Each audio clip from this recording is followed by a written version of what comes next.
Voilà, un grand merci à la population de la République démocratique du Congo. Merci Boza vraiment Ebele TV Moba de Belende Tolobaka.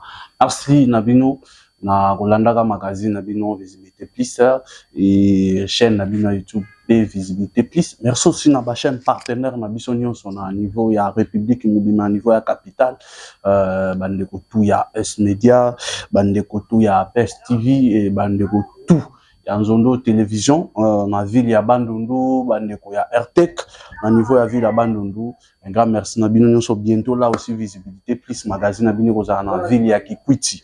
Voilà, merci na Isaac Kibalubu, merci na Fortina, merci na bandeko tout oyo baza connecté na magazine na biso Visibilité Plus. Merci aussi na supervision ya Dr Gavani. Merci.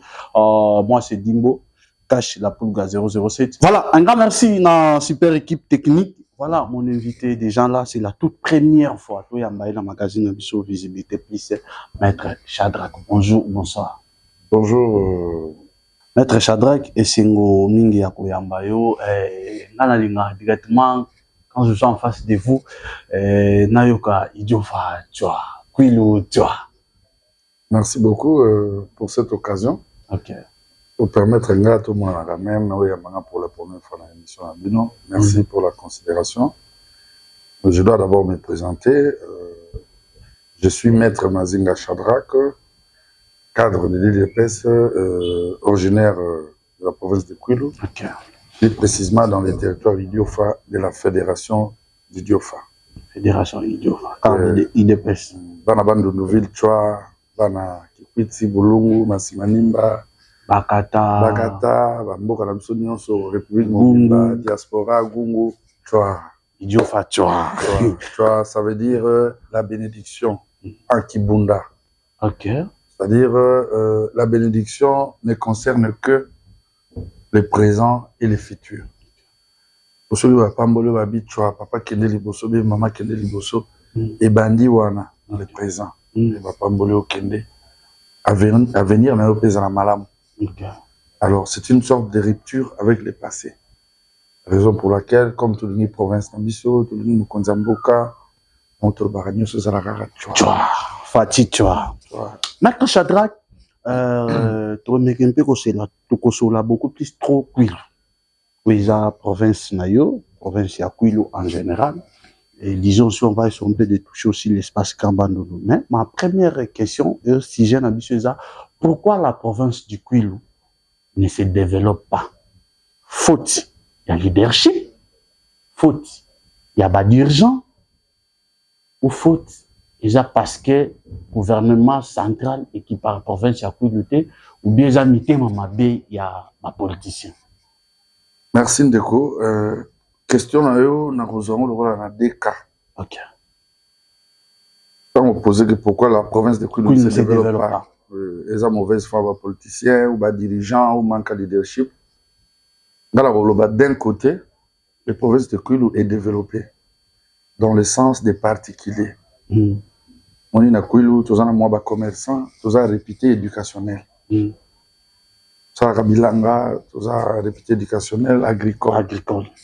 Alors, maman na tata basala Rabilanga, yango ba produire à Kinshasa, bazoli sa Kasai.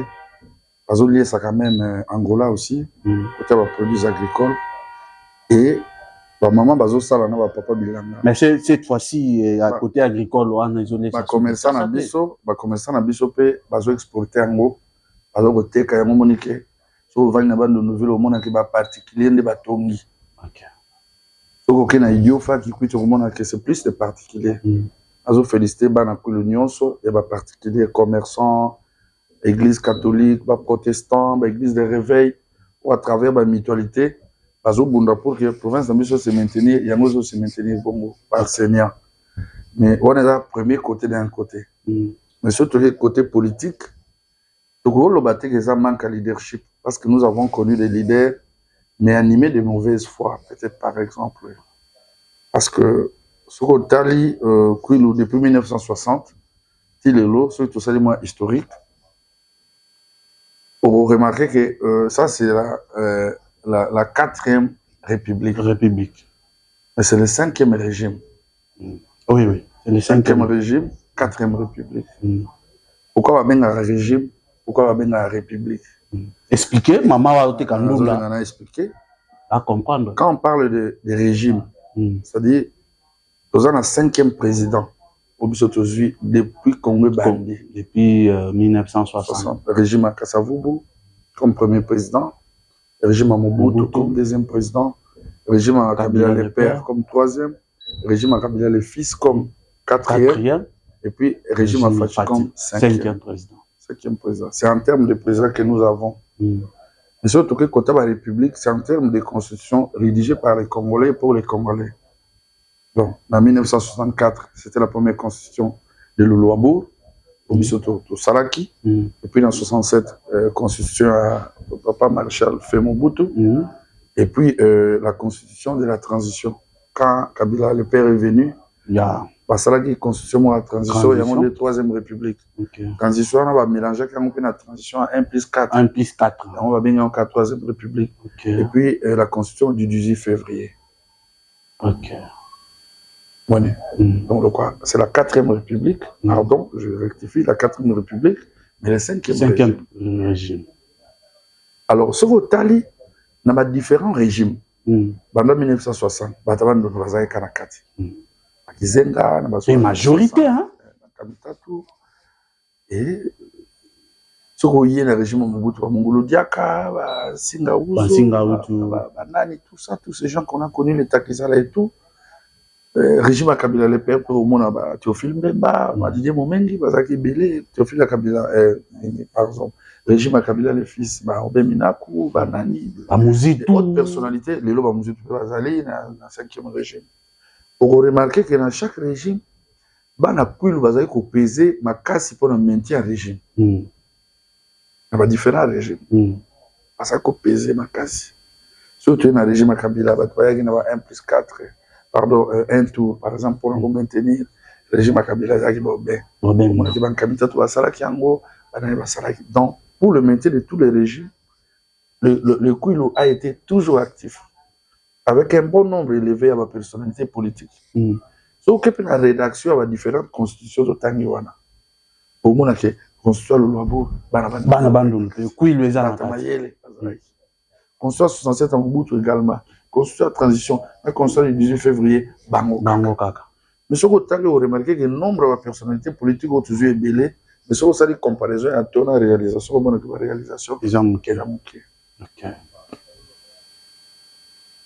Vous avez que ça faute à leadership, ou bien que le leadership est allé au pâté. La plupart de nos gens sont animés à mauvaise foi. Ok. Il s'agit de la mauvaise foi. Les autres hommes qui même qui l'ont Kamani, la police est comme un moutou, état-major général est comme un moutou, administrateur du territoire, comme un bateau, bataseni, comme un bateau, maire, comme un individu, qu'on va créer déjà séparation. Séparation, mon robot, oya kingani, maître Shadrach Mazinga, azapona kingani. Et pourtant, tu as vu que le service de l'État est la politique. Ok. Mettons la police est comme un mouton. Pourquoi? Parce que c'est lui qui avait recommandé les généraux. Inversion de valeur. Alors, ce qui divergent, c'est côté. Nous avons unis autour de l'idée pour faire développer notre province. Nous avons un gouvernement provincial. Nous avons l'Assemblée provinciale. Les gouverneurs de la province de Kouilou, c'est les représentants du chef de l'État au niveau de la province. Donc, c'est lui le mini-chef de l'État au niveau de la province. Mais, Biso Toza, réputé agricole, il y a lobby qui mais toujours produire des sociétés. Toujours produire sociétés. Toujours produire, pourquoi? Parce que politique de développement est exacté. Dans Biso. Biso, pour évacuer la marchandise dans Biso, il faut que les routes de dessertes agricoles soient opérationnelles. Très bien. Ça existait. Raison pour laquelle on pouvait quitter avec la marchandise dans nos villes, oui, le même jour. Oui, le même jour est commis, Mafuta ya Dima, il y a Massimanimba, il y a Bulungu, tout ça. Il y a Idio Fezolia Manavi, la bande nous facilement. Banzela on a nion ce existait. Iko ya kikuche zoko ta bande nous facilement. Imaginez que Banzela nion soit des baruta des services agricoles kufa. Maman ko produire ou papa 20 sacs ya maïs, 20 sacs ya foufou, mais à Robinson on est par contre, l'ambe la même, koni na maïs. Par contre, maïs, on a besoin de koni na foufou. parce que comme Beba, ba jeune na biso kaka moko mibale ba vélo bazoya mituka nyonso ekima bandundu bakokota ndeni bato bango kobangela mituka bango bango préféré côté ya bien. Il n'y a aucune politique et il y a un gouvernement provincial ou à mettre en place ne fisc pour résoudre le problème des routes agricoles. Il n'y a pas un suivi. Pour ça, maître, que tu peux retenir que c'est un manque, il y a des politiciens, mauvais foi, il y a des politiciens pour les autres développer. Bon, c'est qu'on peut retenir. C'est la mauvaise foi. Ce qu'on peut retenir, c'est quoi? On ne change pas une équipe qui gagne. On change une équipe qui perd. Ouais. Imaginez-vous, mon cher, tout en 2007, 2006, élection en 2006. L'ancien président Kabila comme président, le PPD est géré, ou FCC est géré, depuis l'élection de Salem. Tout le Richard Ndambo, Azagi FCC, Kabila. Et Richard Ndambo, Jean Kamisendo, Balabala, Kinyoka, Balabala, et Tunzala, Lelo, Philippe. Philippe Azaraki, ministre de la Santé, a travaillé vraiment dans le gouverneur. Il ministre de la Santé, il y a ministre de tout, directeur à cabinet. Il y a Tunzala. Lelo, il y a comme gouverneur. Bilan à Bangois années. Ayebi province, plus, Ayebi province très bien. Toutes les difficultés à province, il y a Ayebi. Ayebi, mais projet à Bango, il y a province César, mais. On a aussi un bande de fond la mise. On a aussi un peu d'autorité à Mboka. Tout fond la mise. Bande de fief, Kouilo, c'est la crème intellectuelle de la République. L'autorité n'a pas IDPS, va diriger la boutique à Kouilo. Parce que du fait que vous continuez à boutique à Kouilo, on a beaucoup de bateaux, vous saboter l'effort fourni par le chef de l'État. Kouilo, tout ça, Kanapasi. Et à la fin, c'est Fatih qui va se rendre compte. On dira Momoni. Fatina Kouilo à saler le côté parce que 145 territoires. C'est trop comme Akuna. Je sais très bien. Mais ce que je peux retenir, on accompagne ce que vous avez dû mettre Shadrach. On doit changer l'équipe. On va changer renouvellement politique. On va faire le renouvellement de la classe politique. La province Yakouil. Province Yakouil en particulier. Espace Grand Bandounou. Je peux dire que tout l'espace des Grand Bandounou, tout ça reculé. Parce que imaginez un déco. Les gens tous les députés Moussa Sali 5 mandats. Car dans 2006 il est là Azaka Kanana. Boba Moussa peut pas dire bana Mobutu Salaka Diana Mobutu ayo ba ça se connaît 5 donc tout le bateau comme ba 7 8 mandats. Mais avec aucun projet de développement. Toujours mon na bango na ba Ecofin azana la commission Ecofin et ba liboye na finance bona. Mais toujours mon na ba province Moussa tout le monde va député na ba telemi. Ba s'imposer, ba proposer loi moko boye et KIP va trouver solution à financement. Mais na biso toujours yebate ba député na biso ya Kouilongo to yebite soki to akenda kolala pongi ensemble. Bango na ba yoka na kate bango. C'est ça aussi le problème. Et puis politique comme na Kouilou. Donc ceux qui ba moni kaka muta se présenter comme candidat à comme ennemi à député kala. Tolérance exacte, fair play exacte. La politique est un jeu de fair play. Aujourd'hui, il faut permettre aussi à la jeunesse de venir. On va arriver par la jeunesse, maître Shadrach. Merci beaucoup, Nabandego tout. TV Moroba Tebele, magazine Abino Yango Visibilité Plus. Otolobake, vous pouvez toujours confiance. On est là avec maître Shadrach Mazinga, cadre de IDPS de Konabiso Yakouilou, moi Nabetu Yakouilou. Voilà, on a un peu essayé de discuter comment province Yakouilou. Aloba, ministre, malgré, moi je l'avais condamné, ministre à jeunesse, ou Aloba que à outil la province le plus reculé, l'espace Grand Bandundu. Autre part, on peut dire, ils avaient raison, malgré, ils voulaient pas dire ça, parce qu'il y a un ministre, mais, ce qui est totalement la réalité, à quoi il les a reculé ma casse. Alors, maître Shadrach Kabi, c'est manque, il y a pas projet. Aux autres, au comme en tête, au gérer province Yakouilou. Avec quel projet, au Yozanango, au Zoyanango. Ce qui va payer sur les moyens, au Kosalani. Parce qu'on peut te donner les moyens aujourd'hui. La pêche au gouverneur, tu as la bon développer province. Si vous n'avez pas de projet. Au moins, le problème à gérer les amis. Ils peuvent avoir de l'intelligence. Oui. Mais la ligne fatiguée. Ok. Par exemple, Kabila. Et bah, ça là comme si saboter. Ils doivent saboter parce qu'ils ont échoué. Dans les bandes durant 18 ans, Bango, bilan ça négatif. Et tu nous as juste 5 ans. 5 ans plein, sans problème. Comme il a 23 ans, Bilez a toujours négatif. Parce que tu nous as la FCC. Ah oui. Le Philippe a eu une année en gros, je pense, bientôt, aucun projet. Alors, Bana Bandondo, Bana Kwilo, Nana Yep Sabino, par rapport à ce que Fatih fait. Lelo, tant on va lobby que tu as répété éducationnel. Quartier latin. Voilà. Tu as province, tu as un nombre d'élèves et belair ou les province, la République. Tu as un nombre d'enseignants. Il y a un nombre sur la République, la province. Tu as un nombre d'écoles, il y a la province. Mais surtout, quelle est la gratuité, par exemple, initiée par le chef de l'État, Félix-Antoine Tshisekedi, pour se rendre compte que nous avons le plus nombre d'élèves qui ont accès à l'école primaire grâce à la gratuité. Le plus grand nombre. Donc, là-bas, ceux qui ont moins dans l'école primaire, c'est que les parents sont irresponsables. Donc, du fait que, bisous de lancer sur le marché congolais intellectuel, tous les écoles primaires au Félé, nous sommes les premiers bénéficiaires en termes d'accès des élèves à l'école primaire. Et ça va réaliser sur Fatih. Surtout, deuxièmement, nous avons le plus grand nombre d'enseignants. Où va accéder, où va enseigner. Ming va ça à l'école à l'État, comme à l'époque, les parents de comment refouter les enseignants. Ils n'étaient pas connus, ils n'étaient pas mécanisés. Je pense que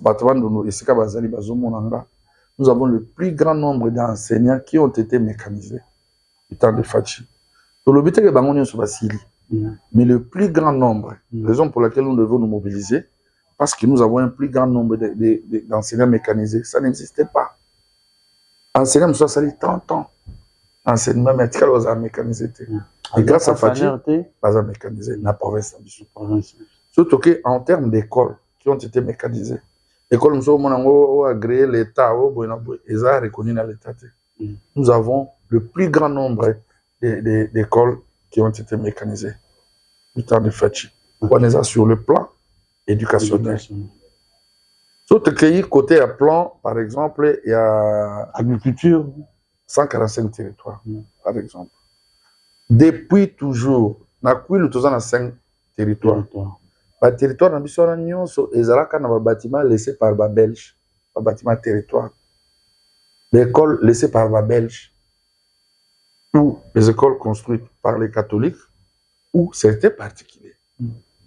Le bureau de Belge Batika, grâce à projet à 145 territoires, tous nos 5 territoires ont des bâtiments administratifs. Il y a territoire, il y a SICA. Dans chaque territoire, il y a des centres de santé dans des différents secteurs répartis.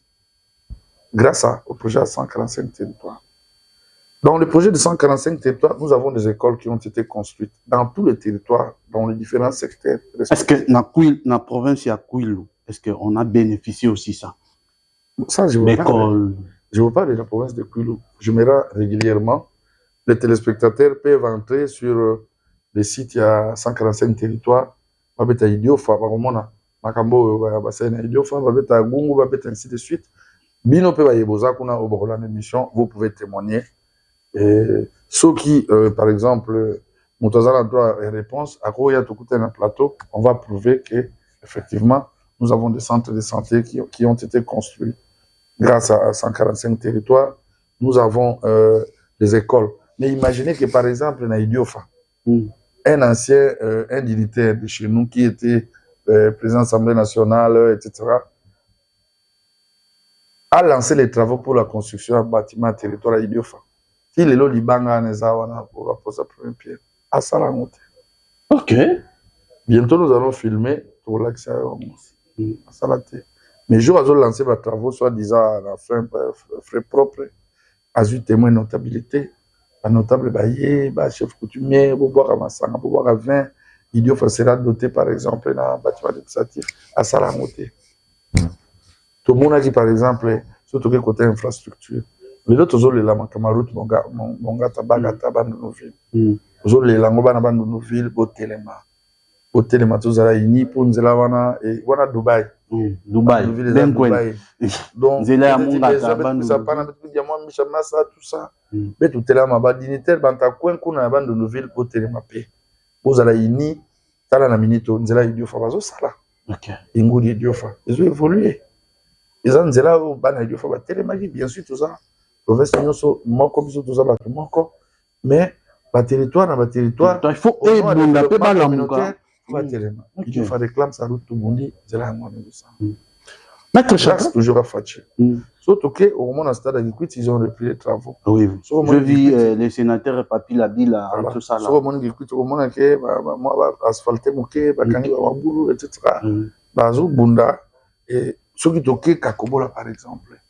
C'est ça que nous province ya Kouili tozoli nga beaucoup plus surtout Kakobola. Kakobola wana eza projet mon rebandi depuis Mobutu en 1986. OK. Na plan quinquennal ya papa Mobutu.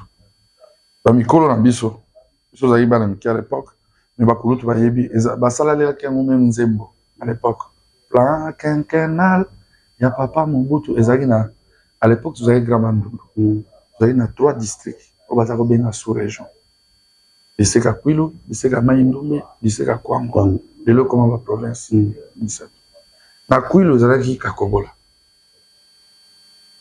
na Kwango ezalaki Bokanga Lonzo binozomona ezalaki projet ya Mobutu. OK. Na Mai-Ndombe ezalaki côté ba Mushi projet mo ezalaki côté ba Mushi kuna. OK. Et bandaka pe à l'époque mais vika makamoni kendele katanaki kabila pe ya c'est le gars relancé de lo Fachi azo concrétiser Kakobola bana bandundu tozolinga to mona responsabilité ya ba autorité provinciale ou implication à bango à kata Kwilu à kata pour le dossier de Kakobola Fachi a financé les travaux à 100%.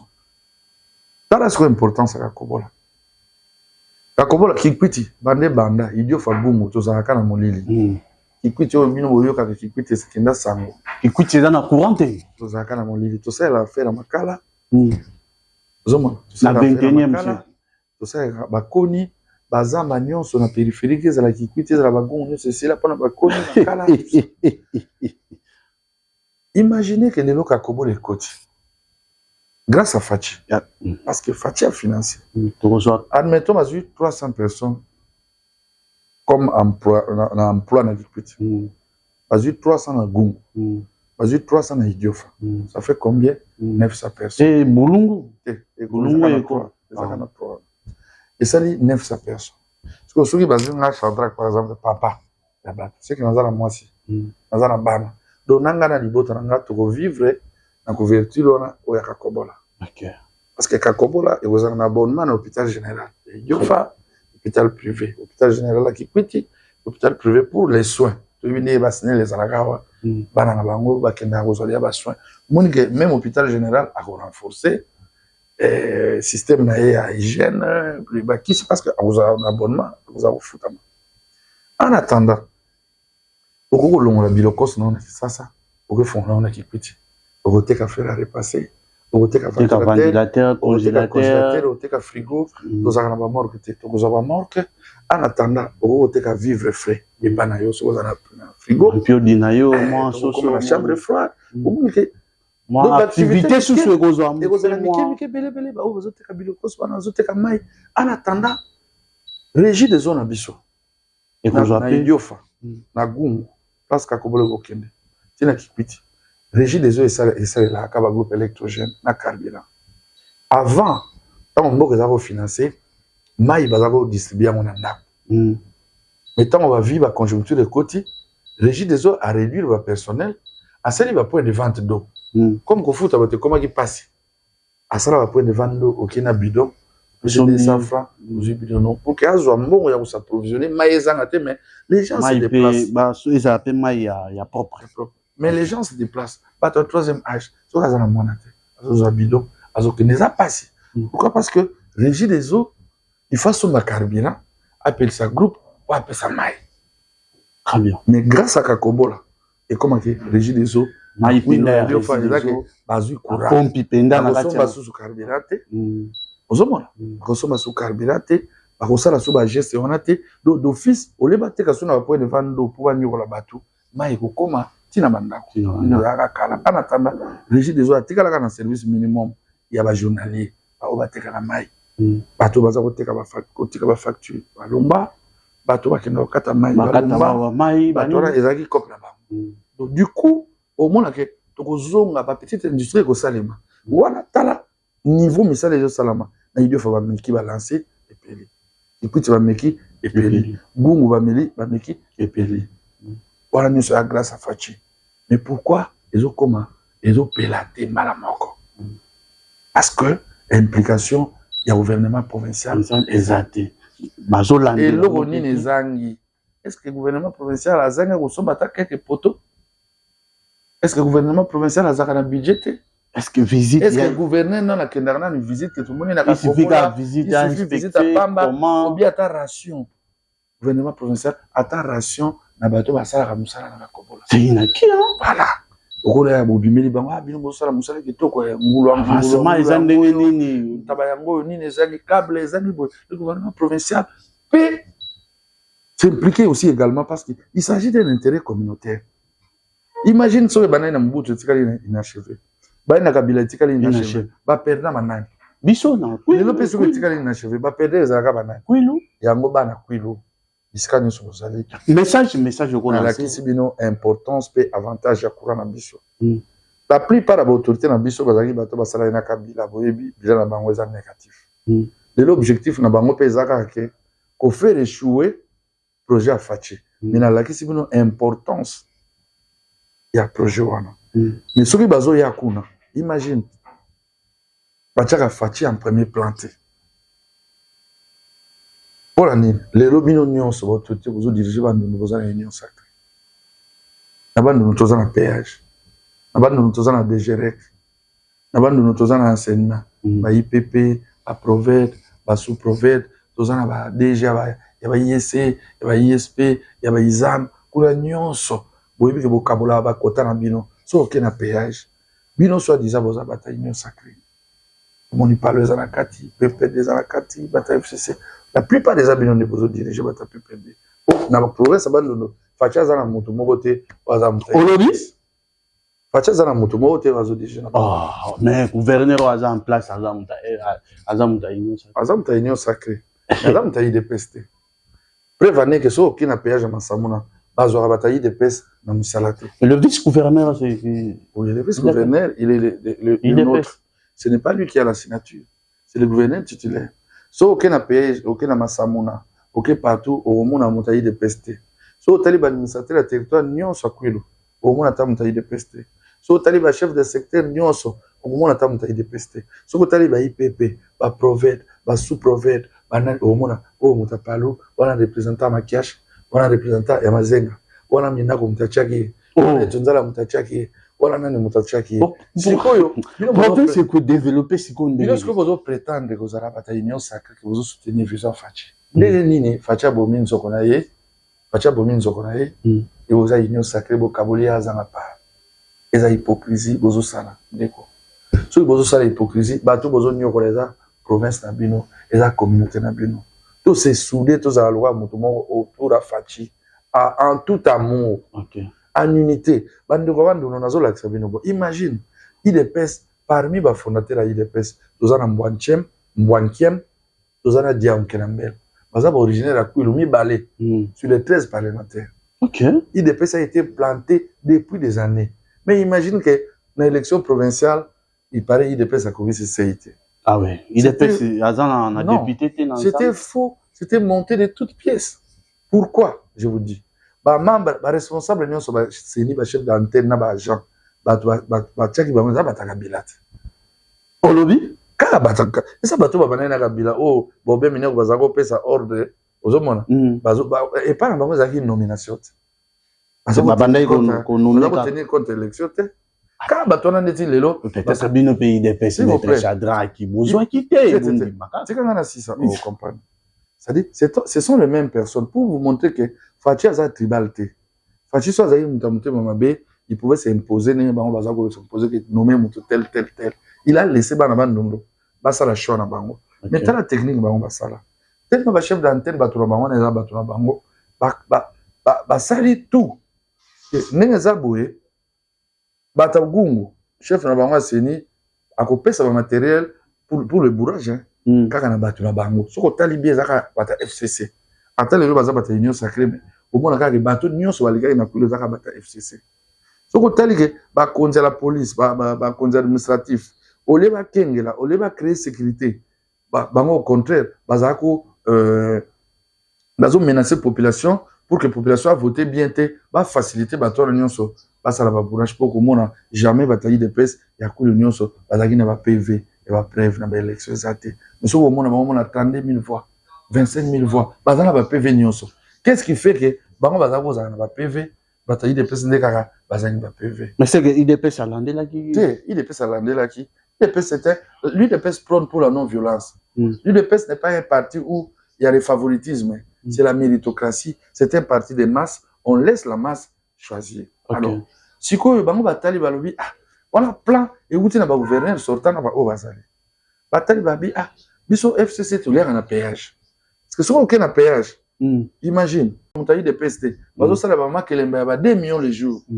Mais si quoi bon écoute dans la province nene si ko bata FCC comme bango baliera bon à péage ozala nana baliera bon à péage baliera bon ya DGREC ozomona baliera bon enseignement ba IPP ne ba tira ba pourcentage de bango ya examen d'état ya ba nini alors batali babi soki IDPS to permettre que IDPS à atteindre seuil en députation provinciale c'est ka ça va député provinciaux c'est ka aligner candidat gouverneur ba gagner biso. Il faut à tout prix, tout ça, il est ça comme ça, c'est été. Mais parti à plus mobile, ils ont 7 députés provinciaux dans Kouilou. Merci, maître Chagrin. Parti à Luando, ils ont 6 députés dans Kouilou. Est-ce que, là, il est présent dans la partie, on va comment on dit? Est-ce que, il y a des bino dans la bande de Boza, Bozo, la Namaramo, toujours le béda vérité. Il est présent dans la partie, comment il est présent? Il est présent à 12. C'était monté de toutes pièces. On 12. Pour maintenir la province, effectivement, va maintenir la Ngopé. Nous avons lancé appel le problème est le bilan. Je vous ai fait le petit bilan de Fachi. Stade Aïdio Fabazo Tonga, Stade Kikuti Bazo Tonga, Nzela ya Bagata Mongata, Banouville, Torontel, Melangope, Torotikate. Faut bateau, faut Fachi, Fachi Beto, Kotika Bisote, Banaban, et puis Lelo, vous êtes accord. Accord, voilà. Point Togochité et Jean accord. Maître Chada, petit à petit, toujours qui n'a rappelé Kochité des gens, on parle d'abord à jeunesse. Quelques minutes pour la jeunesse à Kouilou. Est-ce que jeunesse à Kouilou, des jeunes sont beaucoup plus derrière les politiciens? Est-ce que ma jeune à Kouilou, ma comprendre bango en charge? Ce qui ba papa, ba to bazo diriger ou to benga ba poids lourd bazo diriger pour le moment, ba kolemba. Héritage nini ou bien force nini jeunesse ou ya lelo bino ba mettre Chada Boza, beaucoup de est-ce que vous êtes capable? Il y a quoi assumer des responsabilités, il y a quoi assumer pour gérer province à Kouilou, pour développer province à Kouilou. Effectivement, quand on dit le Kouilou a répété éducationnel, parce que d'autres dans le marché congolais, intellectuels, ce sont des jeunes. Ce sont des jeunes, il y a des jeunes actifs dans le Kouilou qui peuvent faire de grandes choses. Il y a des problèmes à unité. Mais difficulté, tout ça, dans la jeunesse à Kouilou, les politiciens à Bisso, s'accaparer dans les jeunes. Nous sommes liés à la solidarité clanique. Donc, ceux qui battent nous balinga, ceux qui ont leader, ils ont leader, ok. Na idio fa muta linga yemo kaza leader un grand territoire, pas nous ville muta linga yemo kaza leader. Tout baza na partout. Alors, ba jeune baza faible, bazo landa bango. Bazo landa bango yo monike. Attends ça mayele. Ou à un point de vue à bien ou un projet à bien. Soit soutenir la leader au moyen qu'il y a un leader au courant. Directement sur laquelle on a comme ennemi. Moni et fragiliser province. Et fragiliser jeunesse. Quand on bat on a paix, pas comme beaucoup de ça jeune, misala mabé. Parce que na consulté la plupart de la personnalité na miso banulu, baza bataba science au kilt. Olobi? Baza bataba science au kilt. OK. Ba mususu baza bataba bazana bakindoki basangisi na bamboko na kisanso kit yango mona bayoka mawate yango mo be province ezo développer ni kani makasi kasi po ba fula yo il faut côté église na bango. OK. Faut côté église na bango, il faut comme élève na bango, c'est-à-dire côté église na bango comme osambela na bango ba côté pe mutema mabe na bango qui est la moninga na weza lozo mona nzile baby bozo ça lozo mona lo boyo ka susciter. OK. C'est ça. Il y a lancé appel na jeunesse. Message na jeunesse. Il y a bandondo, tous à la mutamutute. Bana bandondo ba jeune. To tangi na badinzambi. totambi na balankwana na babandondo ville partout bozala moto a moto te bozala moto a mboka mboka na yo siki ozali o naza moto abandondo ville betela ngo tolo naza moto secteur tel kozala moto a moto te parce que soki oza moto a moto ata moto wana asali mabe yo kokwa kokorige te mieux bozala moto a mboka bozala intérêt communautaire boyebi ndenge bamama na biso bazosouffrir d'ici là tokolancer mouvement moko oyo tokoinvite bajeunesse bandono nyonso divergence politique na yo tokotiango na côté tomekana kosolola lisolo moko pour voir ndenge nini bandono kokende lelo komona gouverneur na jeune te peut-être vice espoir peut-être des jeunes mais omoni aza adjoint mais aza titulaire te omona ka aza limité gouverneur titulaire akokende bandondo boye basundoli gouverneur azokende titulaire azokende banyati parce que bazolinga te jeune wana makambo oyo aza nango abimisa oyo aza nango et pourtant jeunesse des espoirs soki otali bamolele pierre wana c'était des jeunes soki otali bakizenga na baage na bango wana c'était des jeunes tozwi batienne ki yankondo etienne kisekedi azalaki jeune ti aya kokoma bapapa baza bapapa na biso baya baza baya na biso biso na bandono nous sommes liés na droit de naissance mais bambuta kana bele kokave mbuta bikampi mo baleke place PLZ mes fois beletala si pe banjerayo c'est quand même fort beletala bralima ou brakongo bandono ville mes fois beletala entreprise nous ça fait de vana oui na ba sala ba balon ndunda ina tout ça nous sommes fois beletala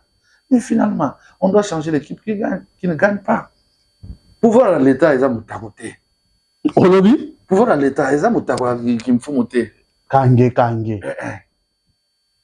vous devez vous gêner nous savons que chez nous attends les derniers qui va en bulletin azaka na bulletin mais à passer à classe T.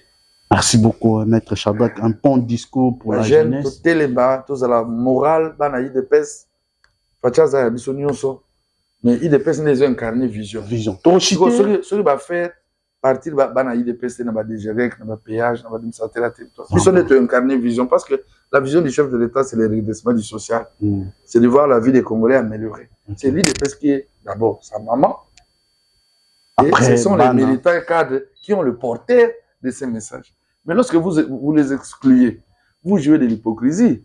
Vous, nos dirigeants de Bandono, comment vous pouvez prétendre être membre de l'Union sacrée, mais vous n'aimez pas les gens de l'IDPS, vous ne mettez pas les chefs de l'État en premier plan. Nous avons lancé appel à Bandono, nous avons signalé Bino. Que ce qui est par exemple, que nous Tonganzela, le Kouta. Ce qui est stade, le Kouta.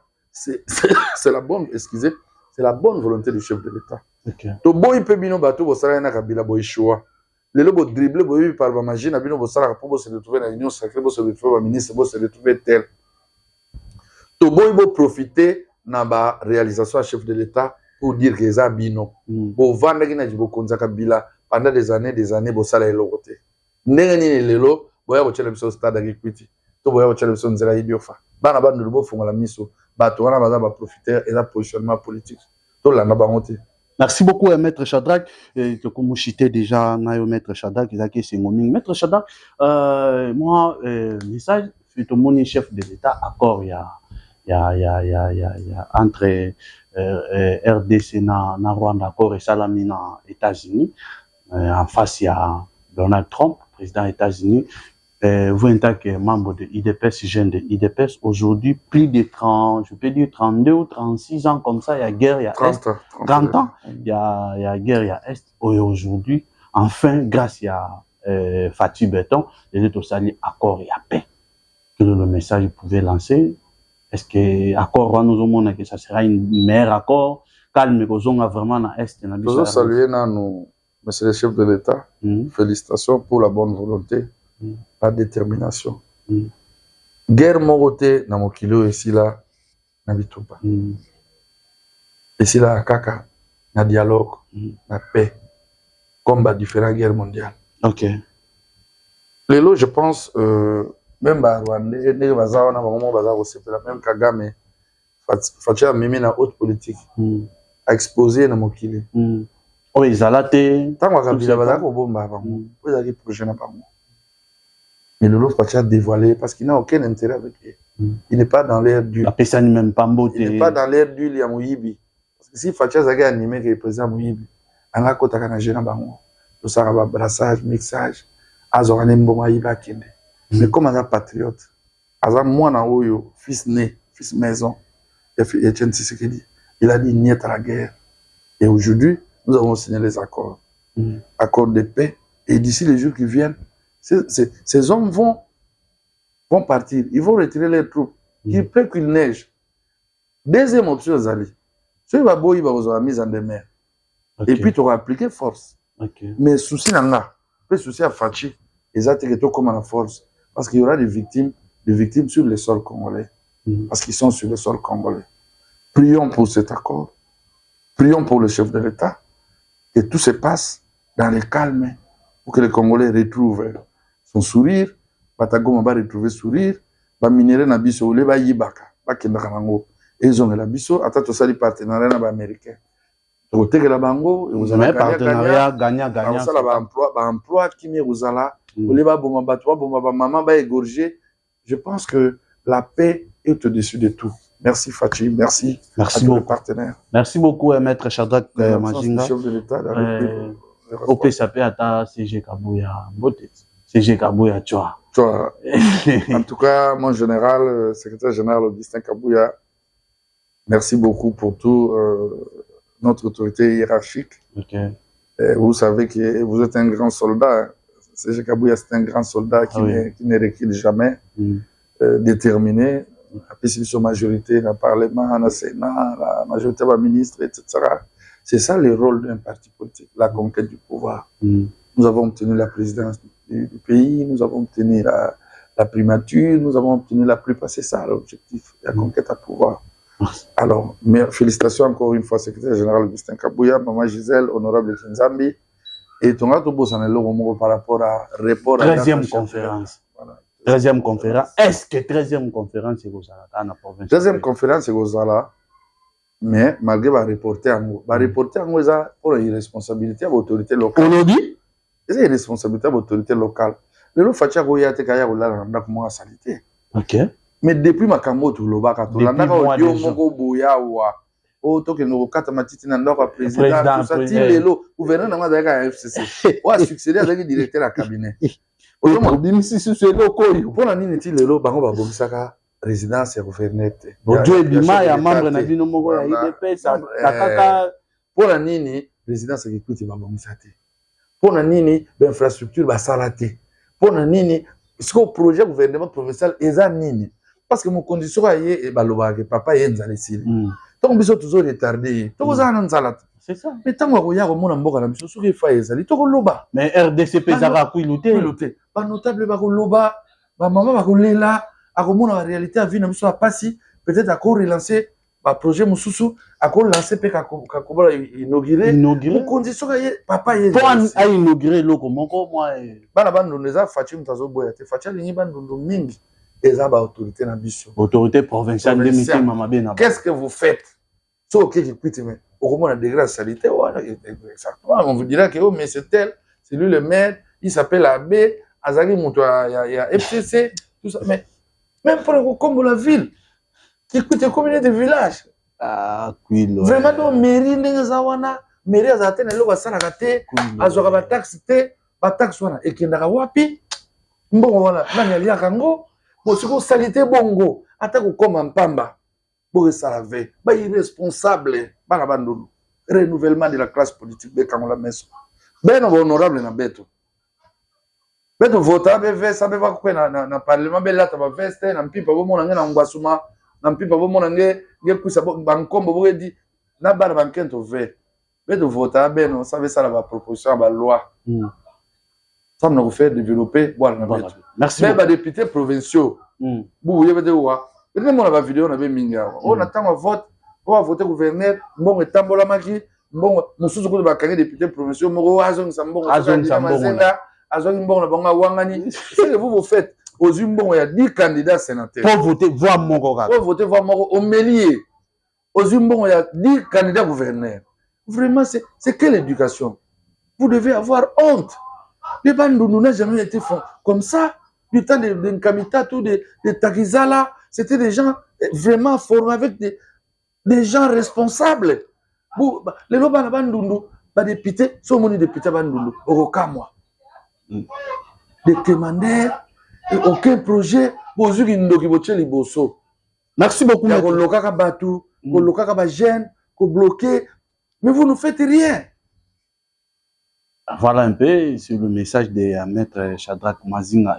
C'est mon maître ya koyamba yo. Merci ngai malgré ma camarade bezami. Ezamo ebele tokozonga susu tokozongela susu parce que mama koloba vraiment ezebele surtout beaucoup plus gouvernement provincial na biso Kwilu.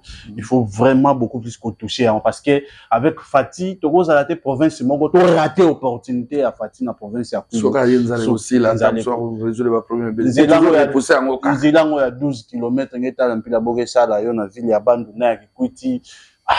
Je ne sais pas. Na Bandundu bazo sala pe bakata. Bazo sala juste na ville ya Bandundu kaka 12 km Kikwiti 10 km ya route mais il faut avoir les conditions bazo sala la. Et puis ba entreprise na nyonso o ba gagner ba marché on a infrastructure. C'est pas tika bato na bango. Eza ka ba entreprise na bango. Ata bomoni ba chinois. Eza ba entreprise kaya bango. Voilà maître Shadrack ezaki vraiment esengo mingi ya koyamba yo. Merci na bandeko tout o ba bandeko Dubai bana Bandundu ville na oya Kalate. Voilà maître Shadrack akoya Kalate na ville ya Bandundu. Merci aussi na le vice-gouverneur Espoir Masamaki oyo des gens qui Espoir les 18 oyo le 18 décembre je crois to côté la bino des gens spot le 18 décembre oyo bana tout ya Bulungu bana tout ya Bulungu Espoir Masamaki ya kozala wana pona bourse oyo ya le professeur Réberand le 18 bako remettre bako pesa c'est que dans ozala c'est que dans okende kuna le 18 déjà gouverneur Espoir vice kotika ngate tokozala biso nyonso wana maître Shadrack to ya lobia kozala biso nyonso tokozala wana pona ko remettre ba bourse wana na bana na biso ya classe voilà et zalate na province ya Kwilu et je vais demander aussi un appel à spécial Berand et Kota Idiofa Bulungu et Panzana et zaka mpanzi kuna te je sais que c'était un débit et go banda quelque part mais Panzana tous les 5 territoires mais il est bazar partout on a ba collège tout ça voilà un grand donne l'opportunité à tous les territoires à tout le monde. Merci beaucoup. Tous les sports wana ya ngonde mutu e kosala ke to chite. Merci na ba technicien so Fortuna. Un grand merci na Isaac Balubu, Dr Gavani, président Gaël. Merci na Bino Nyonso, merci vraiment na maître Shadrack honorable Eric Nzambi Ngulu, député à IDPS et à IDPS na ville ya Bandundu. Honorable Eric Nzambi Ngulu. Merci na bandeko tout au bazaki connecté. Tous la publicité ya Espoir Masama qui a Espoir au descente le 18 décembre. C'est parti mon ingénieur, on se retrouve tout juste après. Bangwashi ya Kwilu mingi ya territoire ya Bulungu ntangu melunga ntangu yine ya beto bandaka kukinga melunga na nima ya kuzabisa na beto nsangu ya bourse professeur Kolongere Eberand na lycée Kivuvu na ngonda ya Novembre meluta ntangu melunga sambu na kulungisa dinaka ina ya nene professeur Masamanki coordonnateur national ya programme j'espère kesala njetolo mosi ya nene yempe ya mfunu na Bulungu na ngonda yai ya Desembre samu kaka na kupesa babourse na bana yina kusonikisaka bazina na izo kanda ya secondaire kabu mosi ya mbanu samu na kutongisa baleke na beto kuisa yai ikele kijimbu ya ntete ya kutomisa